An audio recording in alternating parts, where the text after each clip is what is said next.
for attending this session. And then we will have our first speaker, Marco, for presenting the paper, Universal Composability is Robust Compilation. Marco, please go ahead. Hello. Thanks for having me. So let's start with a couple disclaimers. I tried to move the content of the slides a bit up. So apologies for the online viewers if this is not completely filling the screen. Hopefully everybody can see the salient bits of the talk. But the real disclaimer for this talk is, well, this is joint work with a bunch of people, Robert Künnemann, Riad, Wahby, and Ethan Cecchetti. And well, they are all cryptographers, and I'm not. And this work actually brings together two different topics. One, universal composability that comes from the crypto field, and one, robust compilation that comes from programming language security. And the disclaimer really is, none of my cryptographer colleagues are in the room, so if there are any hard cryptography questions, I'll have to take them offline because they haven't turned me into a cryptographer just yet. So let's start with a magic trick. So how many people here, raise your hand if you know about universal composability, if you've heard about it? Good. Now, keep your hands raised if you have done a universal composability proof. Excellent. Keep your hands raised if you have read any universal composability proof. Good. And keep your hands raised if you believe any universal composability proof that you read. Now, spoiler, there are 0 plus epsilon hands raised, and the magic succeeded. And ideally, I would have just written 0, but my cryptographer's colleague taught me to put epsilons here and there. So there could have been some of us that actually believe in UC proofs. But that actually brings me into the motivation for this work, because you see, universal composability is really neat, but it's also really hard to believe, okay? And when we started this work 6 years ago, one of the things we wanted to do is, well, we should be able to provide better assurances for UC proofs, and hopefully by the end of this talk, I'll be able to have convinced at least some of you that there are ways to perform more believable UC proofs. So in order to get there, let's start with a bit of background. Again, this work brings together two fields. Let's start with universal composability. Now, UC is the gold standard for proving security of protocols under concurrent composition. Cryptographic protocols, like the big ones like TLS, they are built from smaller building blocks. And in order to prove security of the bigger protocols, UC tells you that it's sufficient to prove security in UC terms of the smaller building blocks, and by the composition theorem, then you get security of the bigger protocol that you have. And it's great, so this notion is really great because it then overcomes the problem of when do protocols compose, what is happening concurrently, and what could break their security properties when interoperating concurrently with arbitrary other pieces of code. Now, UC exists in many flavors. It was originally devised in the beginning of the 2000s, and recently, close to the 2019s, there were a few other versions like ILC and IUC. And in the work that we've done, we have provided axioms that formalize the essence of UC. Some of the formal details are more closely geared towards the newer notions like SOLC and IUC, but in essence, we believe that our axioms capture, any flavor of universal composability. Now, what does universal composability talk about? Well, one of the first things is protocols, pi in orange, which are, well, the concrete protocols that are supposed to run. And in this very poor quality screenshot, there's the 1-bit commitment protocol where essentially two parties agree on a committed bit by sharing some form of hash. Now, the second element that is key to UC is functionalities. If you will, they are abstract specifications for protocols, and they use abstract notions in order to provide the same guarantees of their protocol counterparts. And functionalities are identified with a green F. Now, both of these elements, pi's and f's, they interact with attackers. There are concrete attackers A's and simulators S that you could see as sort of corrupting parties that try to break the security of the protocol, essentially, at hand. And all of these, pi's, f's, A's, and S's, are all interactive Turing machines. And these interactive Turing machines, indeed, they run the orange ones are called the real world elements, and the green ones are the ideal world elements. And whenever they run and they interact, their interaction is witnessed by an environment Z, which is sort of an objective witness. And the goal of universal composability is for the environment not to be able to distinguish whether it is observing the real world or whether it is observing the ideal world. If that succeeds, then the protocol you see realizes the functionality, and you're good.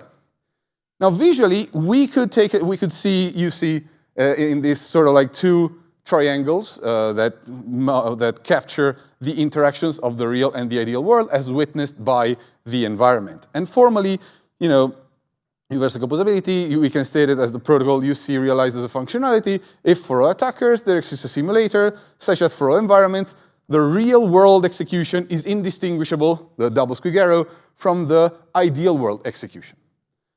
And the thing that I'm telling you so far is called perfect UC, because right now we are in a Dole-Via attacker model, and everything you find in the paper is with respect to perfect UC, so perfect crypto, which we know is not actually sufficient. But if you wonder, there are computational notions of universal composability, and everything I'm going to tell you about, and everything that you will read in this paper, hopefully, if you read it, is actually, we've done it for computational UC as well, which was a work that was presented last summer. So this is one of the cases in which the follow-up work has been accepted before the original work, which is funky, if you guess. But just know that whatever you're going to hear also holds for computational UC, okay? So that's as much as I want to go into UC details. Let me tell you a bit more about robust compilation then, the other half of the picture. Now, robust compilation is a work that we've done a few years ago, 2019, and we were looking for criteria that would tell us when are compilers secure in terms of what kind of security properties do they preserve. And research, we came up with a bunch of definitions, which we organized in this lattice. And each element in this lattice has a formal statement that you can prove for your compiler. And if you prove it, you will be able to know that your compiler preserves arbitrary safety properties robustly, or arbitrary trace properties. Or if you're into security, like non-interference kind of style security, you could have a two-hyper safety preservation compiler, and so forth. And for the purpose of this talk, we are going to use the definition for robust hyperproperty preserving compilation, which goes roughly as follows. In this world, we don't have interactive Turing machines. We are in PL land. So we have arbitrary source and target languages, S and T. And a compiler is RHC if it is able to take any partial program P, compile it down, link it with any target level attacker A in such a way that their traces, their security relevant observables, according to the target operational semantics, are the same as those that the original source program P is able to produce when linked against a source level attacker. And for the PL audience that I expect you to be, perhaps this notation is somewhat new because P's are partial programs. The A's are just program contexts, and typically, so the bow tie operator, it typically gets written between square brackets. But this just means link a partial program with the program context. And the squig arrow is run these two according to the language semantics. And in this case, we need to have an enriched semantics, enriched with traces, so observable events that are meaningful from a security perspective. Now, if these traces are the same between the target level interactions with the target level attacker and the compiled program, and the source level interactions between the source level attacker and the source program, then your compiler preserves hyperproperties robustly. Okay, and this is the formal statement. So compiler is RHC if for all programs, for all target attackers, exists a source attacker, such as for all traces. The target level interactions yield the trace if and only if the source level interactions yield the same trace. Does this look familiar? Well, actually, let's put the two statements side by side and actually there should be a visual correspondence that is sort of available here, right? Because both statements talk about two worlds, which are these sort of like two sub-triangles, if you wish, and an equivalence between these two worlds. On the UC side, on the left-hand side, we have the real world, and on the left-hand side, we have the ideal world. In secure compilation, in robust compilation, we have target languages and source languages. And in fact, if we analyze all of the two triangles and the elements in the triangles, there's a striking correspondence. We have that protocols are compiled programs, and on the right-hand side of the left triangle, we have real attackers, and on the right-hand side, we have target-level attackers. Now, the interesting thing here is that these are also, they're both universally quantified, and barring the universally quantified program, they are the first element of the attackers that comes universally quantified. Now, if we then take a look at the rightmost triangle of both systems, in the ideal world, on the bottom left, we have ideal functionalities, which correspond to source-level programs, which interact with simulators, or in the robust compilation world, source-level attackers. And when we take a look at the formal statements, well, the simulators and the attacker, they are both existentially quantified, and they come right after the universally quantified target-level attacker. Then what about the simulator, so the environment and the traces? Well, again, they are the last universally quantified entity in our formal statement. And essentially, they are, if you will, the objective witness in both worlds that whatever happens in the real or target and whatever happens in the ideal or source world coincide. You know, the environment tells us that they coincide by them being indistinguishable, and the traces tell us that, you know, the security behavior coincides. Now, this is the connection that this paper is about, and we've Isabelled it, so we are pretty confident it's true.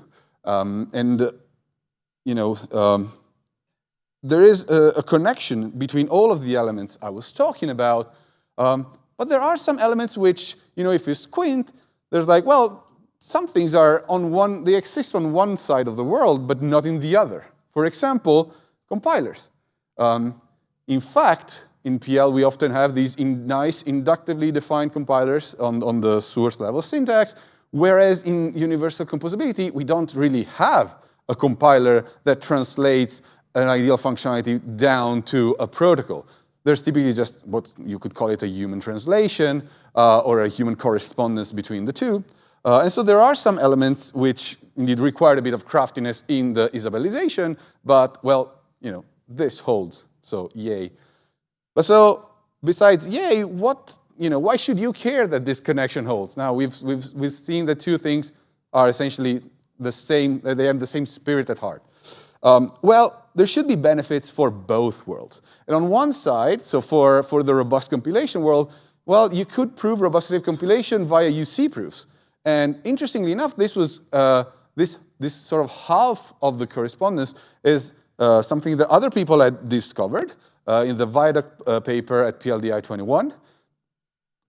But it is not the part of the benefits that you will find in the paper because, well, while we believe there might be some, we haven't delved too much into these kind of benefits. Instead, we've delved more into what benefits are there for universal composability. And during these years, I remember once I was talking with Michael Hicks, and he was like, the Curry-Howard isomorphism gives us eventually, Koch and theorem provers. What does your correspondence give us? Well, our correspondence gives us mechanization of UC proofs via program analysis tools. And in this work, we've used DeepSec. In the computational UC work that I mentioned, we've used CryptoVerif. We have planned to use other tools such as Squirrel.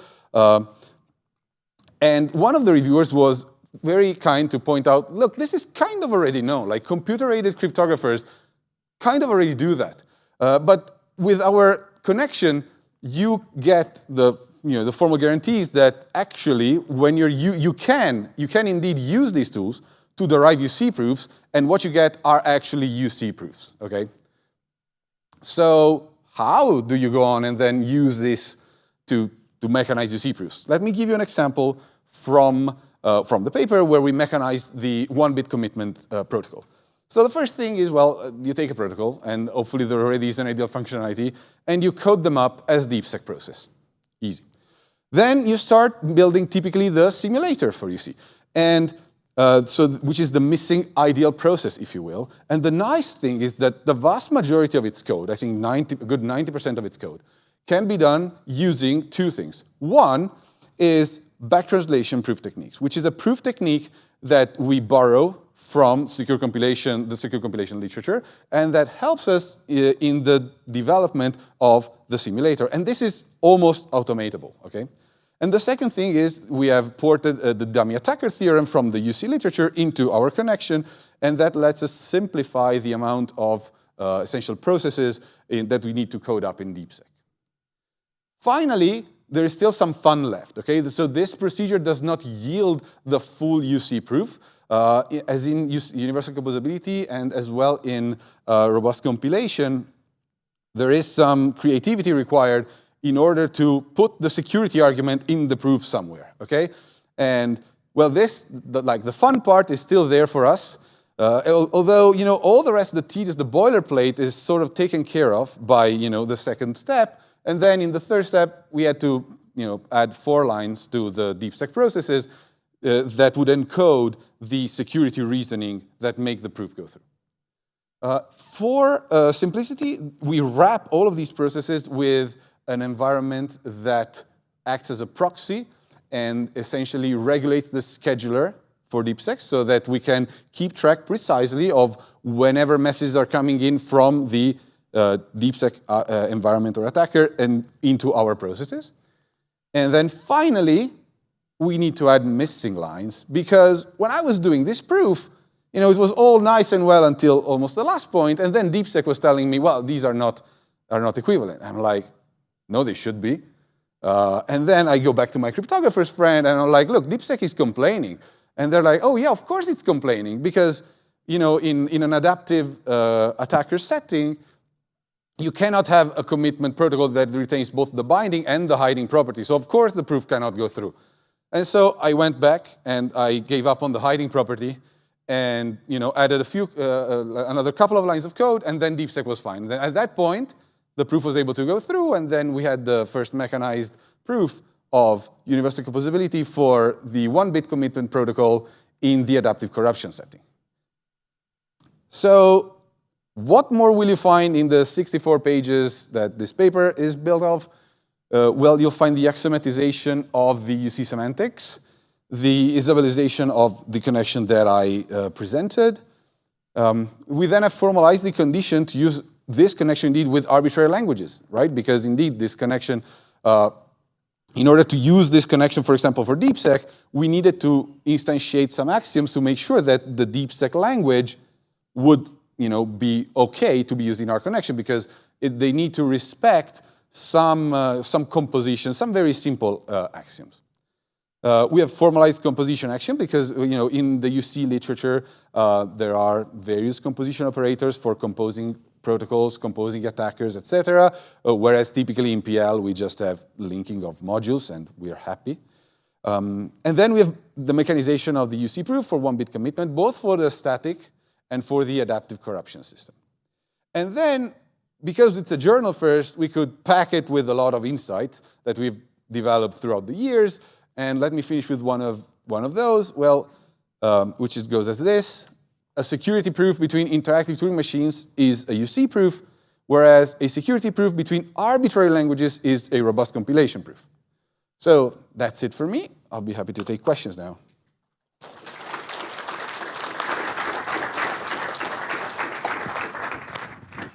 Okay, thank you for the great talk, but we may just have time for maybe 1 or 2 questions. Any questions from the audience?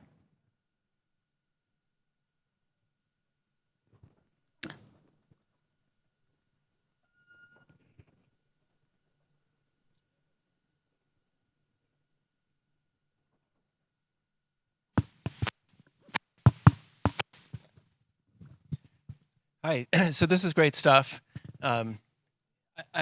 Can you say a little bit more about?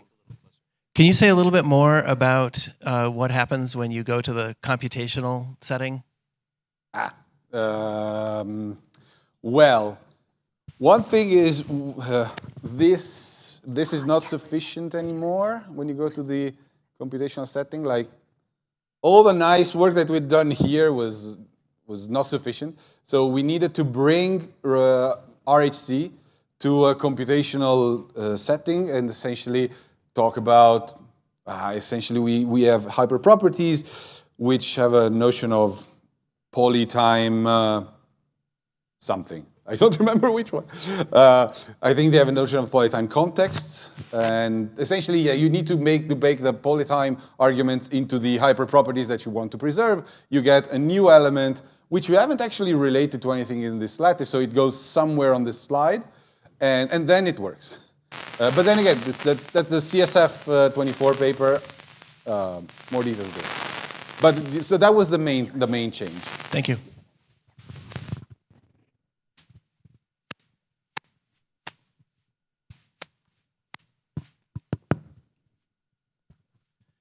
Do you like if this combination, is this connection between the security and comparison is extendable? Like in case of the Curry-House isomorphism, there was like more extensible application of the isomorphism. So do you think any like extensible application of this similarity?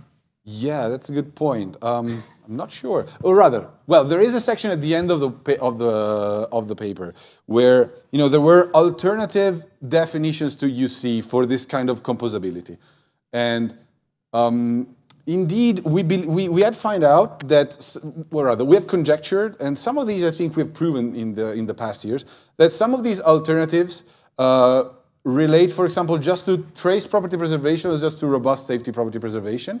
But it's also, these other alternatives are not as, for what I could see, they weren't as widespread as you see, so we didn't focus as much, in proving a connection between those alternatives and these statements. Again, I don't know the full crypto literature, so if there's any real cryptographer in the room that wants to prove me wrong, please stand up. But yeah, so I guess that's the closest analogy I can see.